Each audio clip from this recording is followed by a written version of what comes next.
तू अब जेल जाए वाला बड़ा। तो हर बंदूक अभी हमारे हाथ में बा, यही से रॉकी आइलैंड में ना बल्कि जॉन बोले के बा इजे बोलबा। चलो बोला। ठीक बा, तो फिर सुनी। चाय के बगीचा के अलावा रुद्र साहब के बाकी सारा धंधा यहाँ के गुंडा लोग चलावेले। असल में चाय के बगीचा के छोड़ के रुद्र साहब के बाकी सारा धंधा बस एगो दिखावा बा। पेट्रोल पंप से शुरू करके लकड़ी के गोदाम तक और वो बना पोल्ट्री फार्म, केमिकल फैक्ट्री, सब कुछ। यहाँ पे कबो कोनो बिजनेस होत ना रहे और ना ही कबो हुई। एकरा पीछे होखेला काला धंधा और ऊ होखेला नेपाल से स्मगलिंग करके गांजा, ड्रग्स और यहाँ तक के ह्यूमन ट्रैफिकिंग भी। फाइल तो पूरा पढ़ना पैनी, लेकिन संजय साहब के ऑफिस से मिलल कागजात यह सब के तरफ इशारा करे ले। अगर आप लोग चाहता नहीं कि हम सब कुछ सच बता दी तो प्लीज हमरा के एगो सिगरेट पिला दी। ओकरा सिगरेट देवे खातिर तू इतना उतावला काहे हो रहल बड़ा? अरे ना ना, हमरा पास भी सिगरेट बा, अगर आप लोग ना देव तो। बेकार के बात करबा तो ये पिस्तौल के गोली जवन तू खुद कलकत्ता से लेके आइल बड़ा तोहरे ही पेट में घुस जाई, समझ गइला? संजय साहब के फाइल से पता चलल बा के ट्रांसपोर्ट चलावत रहे अजय। अरे बाप रे। और ये लकड़ी के गोदाम ई शाह साहब चलावे ले। हेरा फेरी के चक्कर में ही शाह साहब पकड़ल गए वाले और शाह साहब के जेल हो गए और अजय तत्कालिक दरोगा के खून के सिलसिला में बुरी तरह से फंस गए। और आप लल्लन साहब उस समय ज्वाइन करके पैसा घूस लेकर के सारा मामला के सल्टा देनी। हम तो चाह के भी ऐसे आपके ना बचा पाई, आपके तो जेल के हवा खाए के पड़ी। अरे आपके कितना पैसा चाहिए बोली? चुप साला, पैसा का तू दे बा। सुन, रुद्र साहब कुछ ना कर पाई है, जब इतना दिन तक कुछ ना कर पाइले तो आज का कर ली है। और सिल्लीगुड़ी के डीएसपी साहब के यहाँ पहुंचे से पहले उस स्वर्ग पहुंच जाई है, समझला? वो तो कब के हो चुकल बड़े स्वर्गवासी। संजय साहब के आवे के बाद, सब कुछ जाने के बाद अजय के साथ एगो समझौता भइल। वो आप लोग के खिलाफ जात रहे, फायदा तो कुछ होत ना रहे, उल्टा नुकसान ही होत रहे। और आप लोग ही फिराक में रहनी कभी मामला आप लोग के हाथ में आ जाए। अरे सुब्रतो साहब, आप बात के इतना काहे बढ़ावता नहीं? अरे लफड़ा आपके दामाद बढ़िले बा कोलकाता में जाके मर के। वैसे भी उसे भी बहुत फायदा भइल बा, काहे कि एक आदमी कम हो गई, बस बचल बा सिर्फ अजय। और अजय के लागत बा कि संजय साहब मरे से पहले सब कुछ हमके बता के गइल बाड़े। यही खातिर हमके बोले ले रहले समझौता करे खातिर ठेका पे। ये बात और के जाना था? अब हम दोबारा ना पूछा। अबे चल जा बे, चलावे के तो चला ना, ये सब बोलत काहे बाड़े? डीएसपी साहब के का बतैले बाड़ा? बता दीप्ता का भरोसा करबा? डीएसपी साहब के फोन करके बोला कि मामला सुलझ गइल बा, तू गलती कर देला। तोहरा कितना पैसा चाहिए? कितना पैसा चाहिए ई बोला। बोला कितना पैसा चाहिए? हाँ। बोला। 193 कर दा। का मतलब? 295 भी हो सकेला, समझला?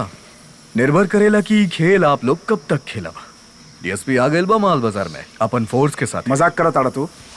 तोहरा समझ में आ गइल बा ना, यहाँ से कब के कैसे गायब हो जाई केहू समझ ना पावेला।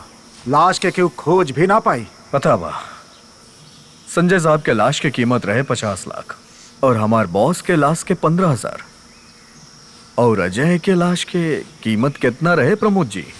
का बोलल चाहता नहीं आप? आप आयल रहनी यहाँ मैनेजर बन के, लेकिन सब कुछ समझे के बाद यहाँ के मालिक बने के सपना देखे लगनी। रुद्र साहब के दौलत तो आप दबावत रहनी, लेकिन दामाद के आवे के बाद सब गड़बड़ हो गई। और संजय साहब सब कुछ जाने समझे के बाद केकरा से मिलने? अजय जी से। काहे कि उनके लागल कि एकरा साथे कुछ हो सकेला, समझ ले? वैसे उनकर ससुर उनके बेटा जैसे मानत रहले। यही खातिर अजय जी के साथ कोलकाता में जो सहेली हिया ओकरा साथे मिल के एगो किडनैप के खेल खेलस। तू किडनैप हो गईला? मतलब कैसे? हमार ससुर हमके बहुत पसंद करेले। दरअसल अपन बेटा के तरह माने ले हमरा खातिर सब कुछ करे खातिर तैयार बाड़े। हम कोलकाता में किडनैप हो जाए, फोन जाई प्रमिला के पास, प्रमिला जाई पापा के पास, पैसा आ जाई, अजय रे लेके आ जाई। पेमेंट पता बा? 50 लाख। और ये पैसा के लेन देन होके के रहे अजय के जरिए, वो भी एक बार ना बार बार। लेकिन अजय के बदले पैसा लेके गइल केहू और।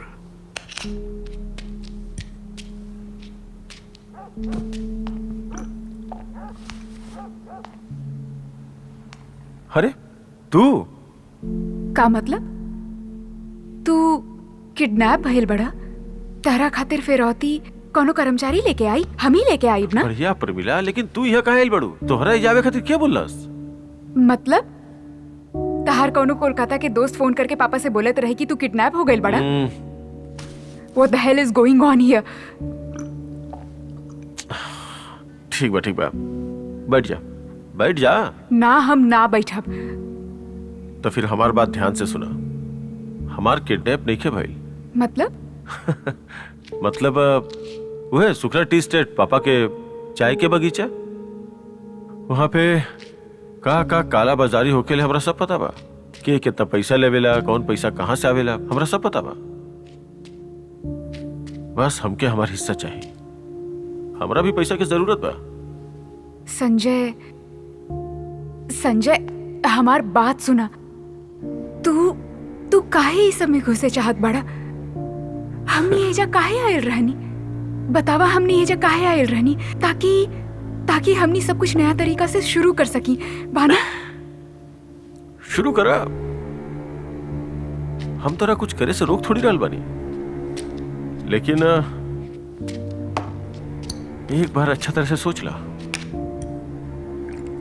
तोहर पापा हमके बहुत पसंद करेले।